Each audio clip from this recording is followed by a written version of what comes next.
Alright guys, so I have another problem here that I want to discuss with you. It's about static equilibrium. My last video was also about static equilibrium. It also involved a ladder or a board leaning on a wall. This one's a little different, slightly different. And so what I want to discuss here is is the stability of a person climbing on a ladder. So suppose that you have a ladder leaning on a wall and that a person starts to climb on the ladder. So the question is, are there any risks involved in going higher on this ladder? How high should the person go? So, so here's a picture of the situation. The ladder is the orange line there. You see the person climbing there. We're going to measure the distance that the person has climbed on the ladder with the distance d there. As in the previous problem, we're going to assume that there is no friction between the ladder and the wall, but there is friction, the coefficient of static friction. There is a coefficient of static friction between the ladder and the floor. Okay, so specifically, I want to figure out if the risk for the ladder to slide as the person goes up increases, decreases, or stay the same. Okay, that is the question that I would like to address in this video. So let's this is the parameters that we're going to assume in the video, the givens, what we're going to assume we know, the variables that we assume we know. So the mass of the ladder, I'm going to call it m sub l. The mass of the person, I'm going to call it m sub p. The length of the ladder is capital L. The angle that the ladder makes with the floor is going to be theta. And as I said, the distance that the person has climbed from the bottom along the ladder, we're going to call it d. So first thing that we want to do in a static equilibrium problem, and any problem that involves forces, is of course draw the forces that are acting on the system. The system, the object of interest here, is going to be the ladder. The ladder is the thing that we would like not to slide as we're climbing. So one of the forces that is acting on the ladder is the normal with the wall. We don't have friction at that point, so the normal is the only force at the top of the ladder, and that is going to be horizontal because the wall is vertical and a normal force is always perpendicular to the surface. So we have that one. We have the normal with the floor, again perpendicular to the surface of the floor, so that will be up. We have the weight of the person, that's the mass of the person times g. The weight of the ladder, which notice I am attaching the vector at the center of the ladder. We're assuming that the ladder is uniform. So m sub l times g is the mass, is the weight of the ladder. And we also have friction at the bottom, friction between the ladder and the floor. So the force of friction is static, and it will be going to the left because the ladder's bottom wants to slide to the right. Okay, so these are all the forces that we have that we need to consider in the problem. Additional variables, as I mentioned before, is the length of the ladder is L, D is the distance for the person, the angle is theta. All right, so the answer or the calculation they want to do should be in terms of ML, MP, L, D, and of course G.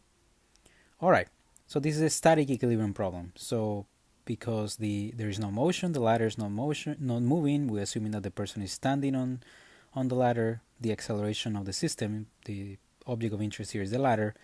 The acceleration of the ladder is 0 in the x direction, 0 in the y, and the ladder is not rotating, so its angular acceleration is 0. So because of that, the sum of the forces in the x direction should be 0. That's because of Newton's second law, F equals ma. The sum of the forces in the y should be 0, and the sum of the torques should also be 0 with respect to any point. So let's start with the sum of the forces in the x direction equals 0. We only have two forces in the x direction. Nw is to the right, it's horizontal and to the right, and F sub s, the force of static friction, is to the left. So Nw equals F sub s. So those two forces should cancel so that the ladder doesn't move horizontally. The second equation here is the sum of the forces in the y direction, which tells us that the normal with the floor should cancel the weight of the ladder plus the weight of the person. That's equation number 2. And the third equation is going to be the one for the torques. For the axis of rotation, I'm going to choose the bottom of the ladder. In the previous video, I discussed why we should do that. Briefly, the torque of the normal with the floor, if we do that, if we choose this as your axis of rotation, the torque of the normal with the floor and the torque of the force of static friction are zero. Both of them are zero. The first non-zero torque I'm looking at is the weight of the ladder. So what torque does the weight of the ladder exert about the axis of rotation? So that would be the force, ml times g, that's the weight of the ladder. That weight is attached or is acting at the center of mass.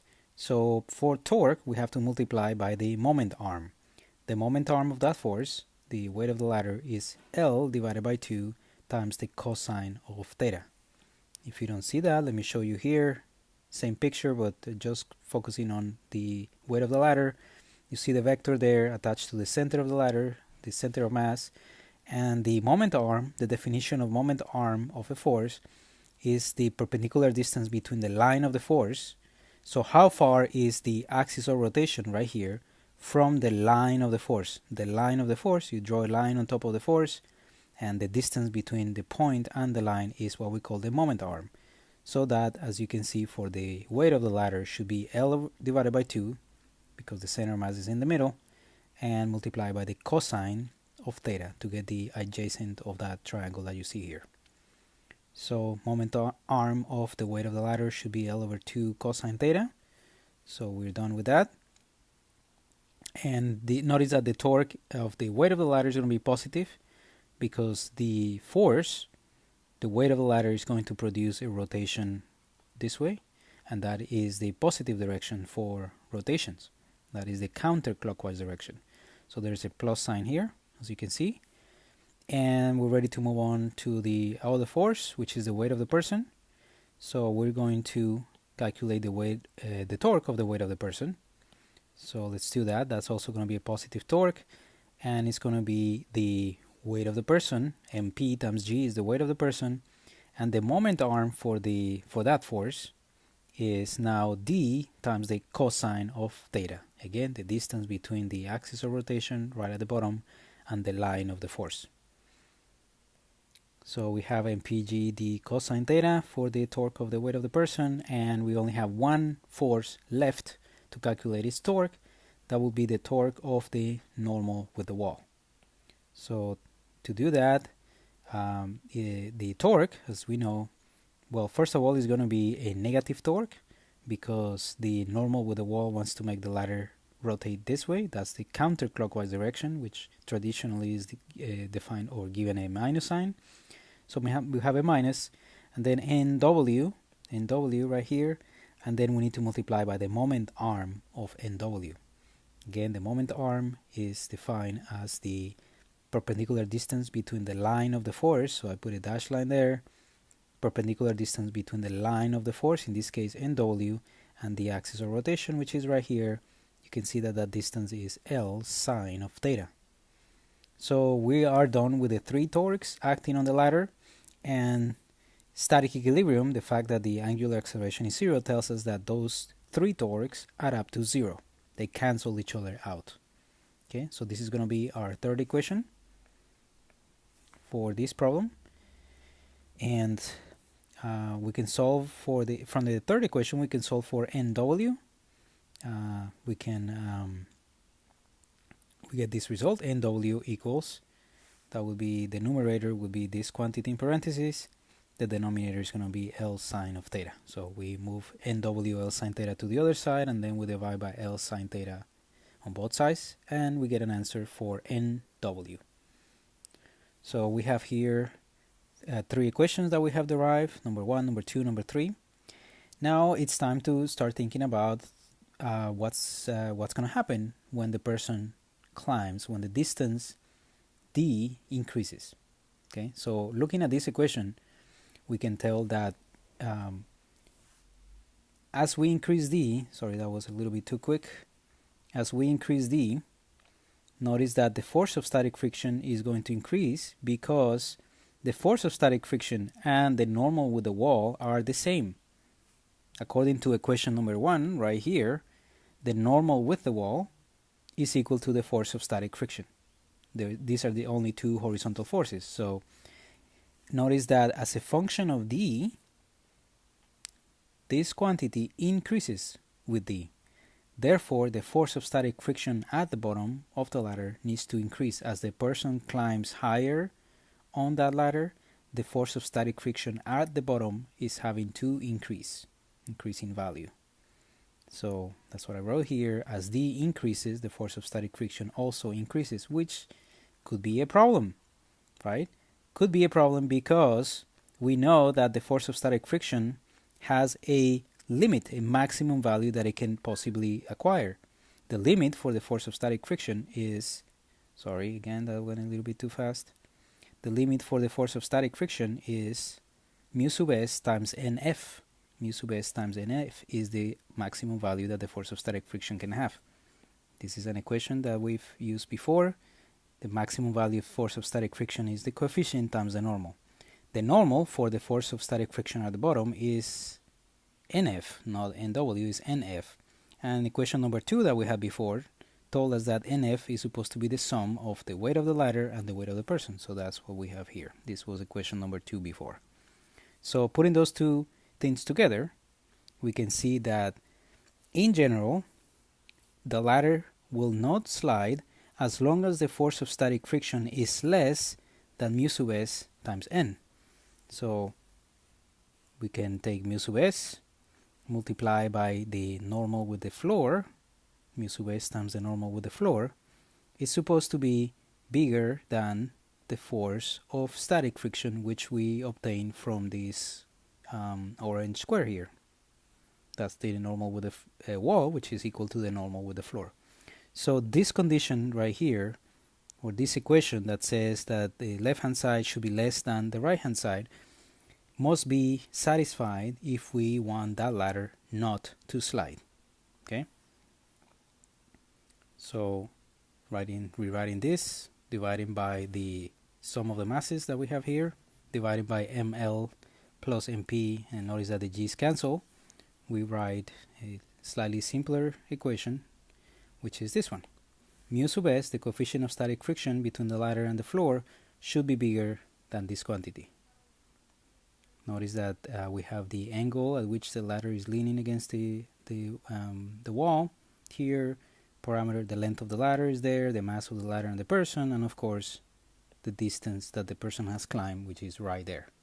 So again, notice that as the person climbs higher, this equation at some point might not be satisfied. The left-hand side might not be less than the coefficient of static friction. The coefficient of static friction is determined by the two, what the ladder is made of and what the floor is made of. That doesn't change.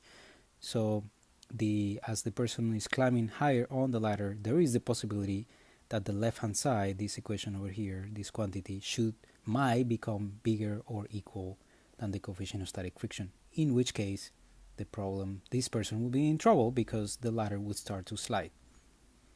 So let's take a look at some realistic values. So I looked up in the internet, looked up for information about a ladder. I found information for a ladder kind of on the big side, a ladder that had a weight of 90 pounds and a length of 40 feet, a pretty long ladder. I'm going to put here, just to see what kind of numbers do we get here for the D, the distance that the person can climb. I'm going to put a mass of the person of 180 pounds. This is really the weight of the person, in English units, 180 pounds, and the angle that the ladder is making with the floor. I'm going to put a 60-degree angle, which seems kind of reasonable. In terms of the units, don't worry about them. If we put the mass in pounds, which shouldn't be because mass is not a force, but if you put that in, notice that there is mass in the numerator and mass in the denominator, so the units for the mass will not matter. So we could put it in kilograms, and the units will cancel anyways. And if we put the length of the ladder in feet, then we will get an answer for D, the distance that the person can climb, also in feet, which is okay. The coefficient of static friction doesn't have any units, so everything should be okay. So plugging in those numbers, we can write that the ladder will not slide as long as the coefficient of static friction is bigger than. So we're replacing now the mass of the ladder, 90 pounds, the length of the ladder divided by 2, so that will be 20 feet. The mass of the person, 180 pounds, times d, distance climbed by the person, divided by sum of the masses, so that's 90 plus 180, which is 270, and multiply by the length of the ladder, 40, and the angle is 60 degrees. So let's calculate this, multiply these numbers, and we get that the coefficient of static friction should be bigger than 1800 plus 180 times d divided by 18,706. So as long as this equation is satisfied, as I said before, we are okay. The ladder is not going to slide. Now, what is some realistic value or for the coefficient of static friction? So that might be interesting to do, which is replace here, plug in what's a coefficient of static friction, some value that seems realistic, and see what kind of distance that person can climb on a 40-foot ladder, 40 feet ladder long. So if we plug in coefficient of static friction of 0.5, which could be, for example, maybe a ladder made of plastic or rubber sitting on a polished surface, polished cement or something like that, you could get some coefficient something like 0.5. So this gives us a coefficient, a distance that the person can climb. If you plug in the numbers and solve for d, that gives you 42 feet. 42 feet. So the ladder is only 40 feet long. So the fact that you have a distance of 42 feet tells us that it's okay to climb the ladder all the way to the end.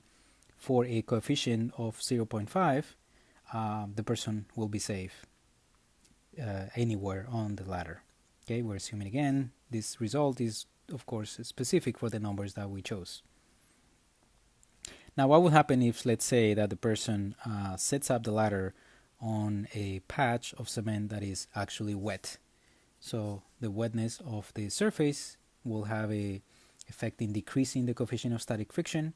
So let's say that the coefficient drops from 0.5 to 0.2. How does that affect the distance that the person can climb on the ladder? So again, looking at the equation that we had before, just plug in on the right hand side 0.2. The right hand side becomes 3,741, and solving for d, we see that the person, in that case, the person can only climb 11 feet up this ladder. Beyond this point, it won't be safe because friction will not be able to hold the bottom of the ladder from slipping. So this is a calculation for that situation. I hope you enjoy the problem, and I'll see you in the next video.